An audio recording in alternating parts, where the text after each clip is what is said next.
Para entender los desafíos de transformación de nuestra sociedad y de nuestras empresas desde una mirada evolutivo-cultural, conectamos cada lunes y miércoles a las 9 de la mañana en Frecuencia Memética, con Pablo Reyes. Somos Divoxradio.com. Estamos de regreso en Tarea de Tecnología, siempre conectados en Divoxradio.com. Recuerden que nos pueden encontrar en Divoxradio.com. También estamos en redes sociales, estamos en Instagram, en Facebook, en Twitter, en LinkedIn, en Spotify, en SoundCloud, así que nos pueden encontrar en varias plataformas para que puedan escuchar no solamente todos los capítulos de Tarea de Tecnología, sino también de todos los programas de la radio. Nosotros ahora retomamos el contacto con nuestro invitado Ignacio Leiva de Apoderado.cl, porque ya estamos conversando sobre las clases híbridas, las distintas oportunidades que entregan para los profesores. Pero Ignacio, la pregunta es, ¿este modelo educativo de las clases híbridas, de las clases telemáticas, se puede sustentar más allá de la pandemia o no, según la experiencia que ustedes han visto ahí en terreno con los propios profesores? Sí, Nicolás, yo creo que, mira, es más que un modo o de alguna forma por decirlo de alguna manera, una metodología. Es más, yo creo que una modalidad de hacer clases. Es una herramienta que hoy día se puede perfectamente utilizar en cualquier tipo de escenario en la cual la presencialidad de repente tenga alguna dificultad de ejecutarse, ya sea desde el punto de vista sanitario, desde el punto de vista social, o de repente si por X motivo se decide, no sé, que los niños no vayan tal día X a las clases porque tienen algo más que hacer, perfectamente pueden aplicar la modalidad híbrida para que el mismo docente continúe con ciertas clases y de esa manera los niños no pierdan la continuidad educativa de los ramos. Hoy día, sin ir más lejos, como comentamos ahí de repente en la pausa, a veces los colegios TP o técnicos profesionales necesitan también de algunas horas adicionales para el tema de la práctica, ¿cierto? Esto significa que el niño tiene que estar fuera del establecimiento o estar de repente en un lugar que es mucho más técnico, puede ser una empresa o no, y en ese sentido les da la posibilidad a esos niños que tienen que estar alejados quizás de las aulas, de poder estar más tiempo ahí, enriquecerse mucho más con las prácticas y tener la posibilidad de conectarse a sus clases ya más teóricas y continuar trabajando en esa, digamos, en la práctica, y de esa manera da una salida alternativa también, a darle una continuidad al tema más práctico que antes. Pues antes o era, digamos, estudio o era trabajo, ahora pueden ser quizás las dos. Ignacio, pero este modelo de las clases o esta metodología, como tú bien precisas, ¿es recomendable para ciertas edades, para ciertos segmentos del plantel educativo, por ejemplo, solo para la enseñanza media? En capítulos anteriores, por ejemplo, nosotros hemos visto y analizado que quizás para los más pequeños de los colegios, para el pre-kinder, por ejemplo, o hasta tercero básico, quizás el nivel de concentración de los estudiantes es distinto, se distraen mucho más rápido, por ejemplo. Por lo tanto, quizás en ese segmento sería mejor priorizar las clases presenciales, pero en aquellos cursos de enseñanza media, por ejemplo, donde están quizás con más demandas fuera del colegio, preparando la prueba de transición universitaria, cualquier otro tipo de prueba para admisión a educación superior, quizás ahí sí se pueda hacer clases telemáticas, sobre todo de los ramos que son quizás un poco más electivos o no tan profundos, por decirlo así. ¿Tú crees que es necesario hacer esta diferenciación o se puede implementar a lo largo de toda la carrera académica? Yo creo que por lo pronto, como estamos en un proceso también todavía de metamorfosis o de configuración de este tipo de metodología, y se está poco a poco afiatando el modelo educativo actual, evidentemente los niños que son más pequeños siempre van a necesitar un apoyo, una guía, un modelo a seguir, alguien a quien necesitan tener al lado. Los chiquititos siempre tienen mayor necesidad de tener una guía, una persona, digamos. Mejor mantener siempre la modalidad presencial ahí. Y en la medida que van creciendo, poquito a poco van teniendo más autonomía, más habilidades para concentrarse en ciertas cosas, y efectivamente, como bien lo dices, ya en la enseñanza media, normalmente es conveniente prepararse, es conveniente, de repente muchos de estos niños tienen muchas cositas que hacer, están ahí trabajando entre que se preparan para la PSU, entre que también estudian sus ramos convencionales. Hay algunos que a veces están metidos en actividades deportivas, pueden ser seleccionados de alguna disciplina o de algo similar. Entonces, a esos niños hay que darles de repente más autonomía, pero no por eso significa que se van a alejar del proceso educativo. Y en ese sentido, estas clases híbridas son una herramienta que perfectamente les puede venir como anillo al dedo a esas situaciones especiales, y le da también un poco más de autonomía a los caminos que quieran seguir los niños cuando están más grandes. ¿Cuál debe ser entonces el siguiente paso si vemos que las clases híbridas van a continuar? ¿Es invertir en tecnología? ¿Es la capacitación de los profesores para realizar las clases a través de manera online? Puede ser, por ejemplo, mejor conexión para las zonas más extremas de nuestro país. Sabemos que quizás por temas climáticos, la nieve en el sur, el calor en el norte, quizás este tipo de clases telemáticas podrían ser una excelente alternativa para no interrumpir el año académico debido a estas contingencias o estos factores climáticos. ¿Crees que es necesario invertir en eso, o tiene que hacerlo ya a un nivel más global el Ministerio de Educación, cada establecimiento? ¿Cómo crees que es el paso a seguir si que vamos a continuar con estas clases híbridas? Nosotros siempre hemos dicho que la tecnología, la ciencia, la innovación son factores fundamentales para que un país, digamos, y el capital humano de todos los países crezca, fructifique, florezca, digamos, y seamos una sociedad cada vez más desarrollada, ¿cierto? Entonces, en ese sentido, nosotros siempre hemos apostado por la tecnología, por la innovación. Evidentemente, para que nuestros sistemas como apoderado.cl pueda funcionar, digamos, en colegios que están más alejados, que de repente están en modalidad híbrida, evidentemente se necesita una plataforma de tecnología de internet mínima, ¿cierto? Lo bueno es que hoy día hay posibilidades bastante interesantes, no solamente viniendo del gobierno, sino que también con empresas que están poco a poco extendiendo las posibilidades para estas zonas rurales. Estamos hablando de dentro del mundo ya más de innovación, por ejemplo Starlink, no sé si están familiarizados, la empresa de Elon Musk está hoy día haciendo pilotajes justamente de Internet masivo a nivel nacional, y en ese sentido es una noticia bastante fresca y que puede ayudar evidentemente a que colegios rurales, o que de alguna forma están en una situación en desventaja respecto a los colegios más urbanos, puedan obtener herramientas de este estilo. Evidentemente, para nosotros eso es algo súper relevante. Podemos llegar a estos establecimientos que les cuesta un poco asumir o de alguna forma desarrollar el tema tecnológico, y es un desafío súper interesante. Nosotros estamos desde hace un tiempo atrás, desde Arica hasta Cabo de Hornos, hemos estado ya en muchísimas escuelas rurales, y de alguna u otra forma nosotros siempre nos sacamos el sombrero ante ellos porque se las arreglan para terminar usando el sistema. Entonces, en esos casos, por ejemplo, Ignacio, la problemática es el acceso a los equipos, el dominio de la tecnología. Hay que hacer una capacitación, por ejemplo, porque los niños quizás no tienen contacto directo con teléfonos celulares, con internet. ¿Cuáles problemáticas se han presentado en esos casos donde son colegios rurales con los cuales tienen contacto de apoderado.cl? La principal y casi la única, en realidad, es el acceso, es la posibilidad de que esté la infraestructura,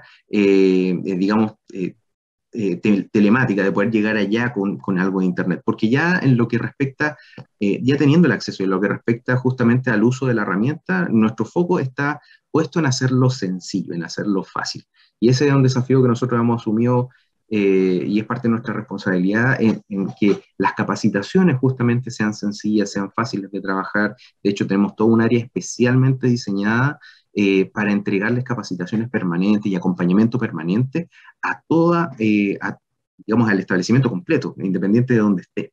Ese es parte como de nuestro sello de calidad, digamos, y es porque queremos que la gente lo termine usando. Eso es nuestro principal objetivo, y que no lo vea como una dificultad. Entonces, yo creo que a nivel nacional, de repente, ya de políticas públicas, ya estamos entrando a otra arista, a otra arena. Claro, lo que falta ahí un poquito más es el acceso. Pero una vez que está, ya al menos nuestra labor, nuestra responsabilidad es entregarlo de una manera lo más sencilla posible, y creo que lo estamos cumpliendo. Y esto lo vemos claramente en las opiniones que de repente tenemos en Google Play o en la App Store, con toda la gente que nos dice, oye, ¿sabes qué? está genial, nos sirve, es distinto al resto.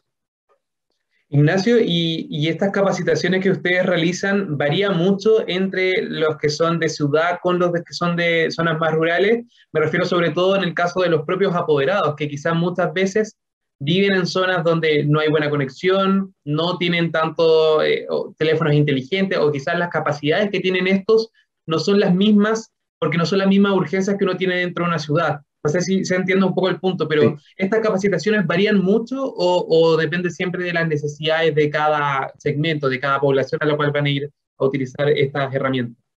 No, lo que pasa es que en definitiva, bueno, la capacitación que nosotros ejecutamos, tratamos de hacerla lo más enfocada al público objetivo que tenemos detrás, digamos.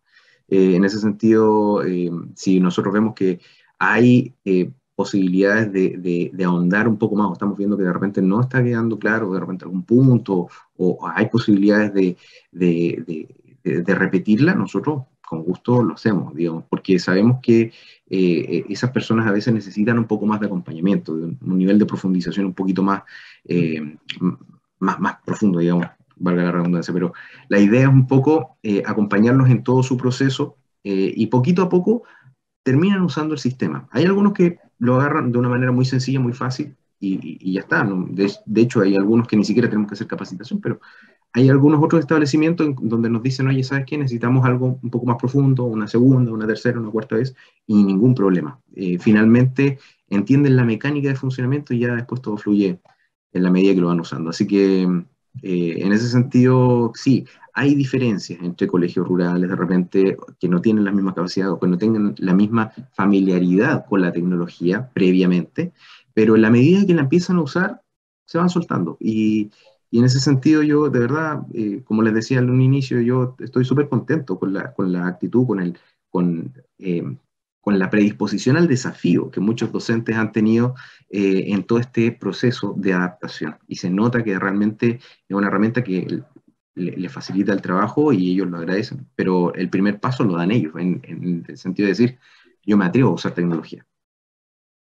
Qué bueno que podamos precisar en eso, porque se tiene quizás el prejuicio de que por ser establecimientos educacionales en comunas más rurales, en campos, etcétera, no dominan tanto este tipo de tecnología, no tienen tanto acercamiento con el manejo de este tipo de herramientas, y es totalmente lo contrario. Quizás muchos están mucho más familiarizados de lo que pensamos, porque son la única alternativa para poder asistir a una clase cuando está lloviendo, por ejemplo, cuando tienen problemas de conectividad.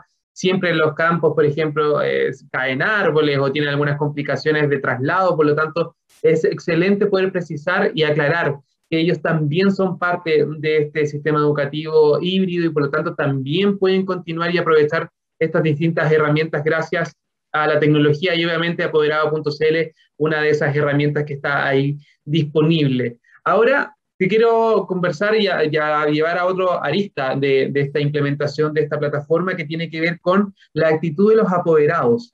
¿Crees que durante la pandemia los apoderados han estado mucho más involucrados en el proceso de aprendizaje de sus hijos? ¿O has visto que se mantiene, por ejemplo, la misma inasistencia en las reuniones de apoderados? Ahora que son online, me imagino que se puede tener un registro mucho más dinámico de cómo es la asistencia, la participación también de los apoderados. ¿Cómo ha sido un poco el comportamiento de los padres y de los apoderados durante la pandemia? Súper interesante el punto que toca justamente Nicolás, porque efectivamente después de la pandemia o durante la misma, nos vimos involucrados, digamos, justamente en un proceso en donde el papá, en vez de, digamos, concentrarse en su trabajo, de repente en su oficina, en su espacio de trabajo, ahora él estaba trabajando en la casa y veía exactamente lo mismo.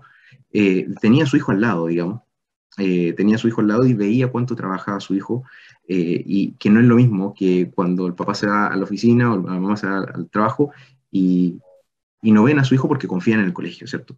Entonces, ahí, ya partiendo por eso, hay un cambio de switch, porque se empiezan a preocupar y dicen, oye, ¿sabes qué? Yo veo a mi hijo que de repente está trabajando o no está haciendo cosas.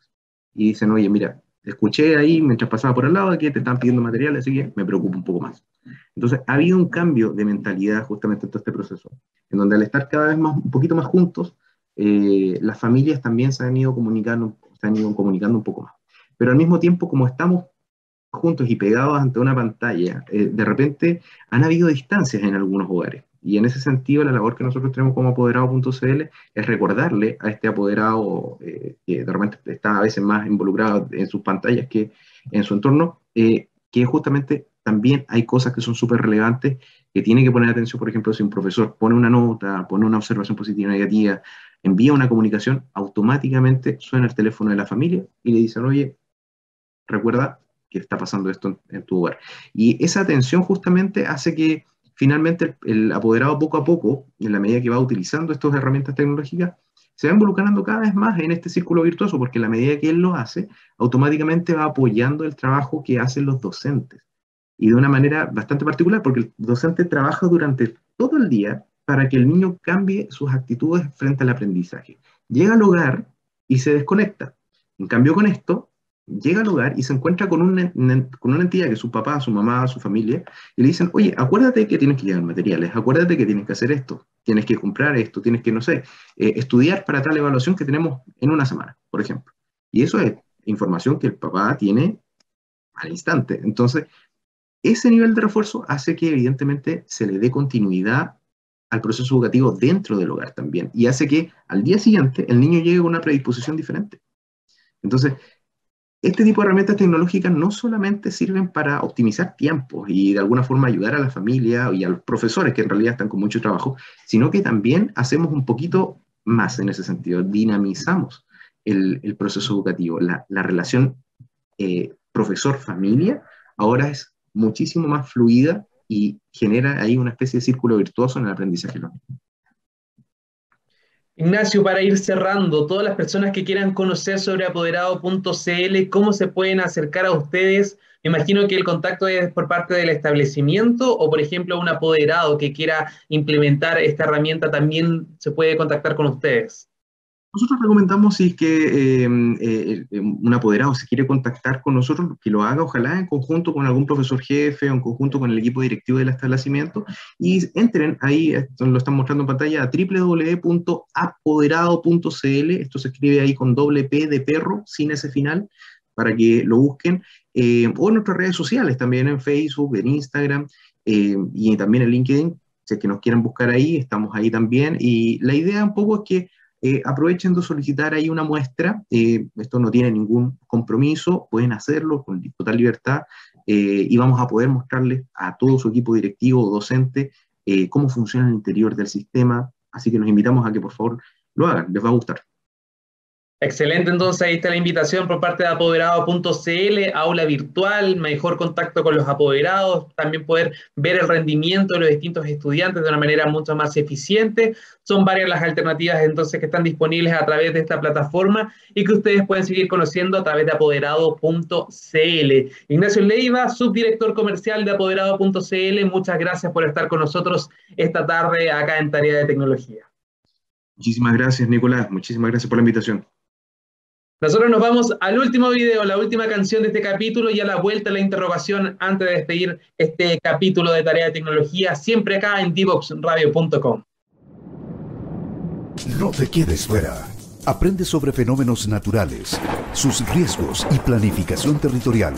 Cada martes y viernes a las 11 de la mañana con Cristian Farías en divoxradio.com.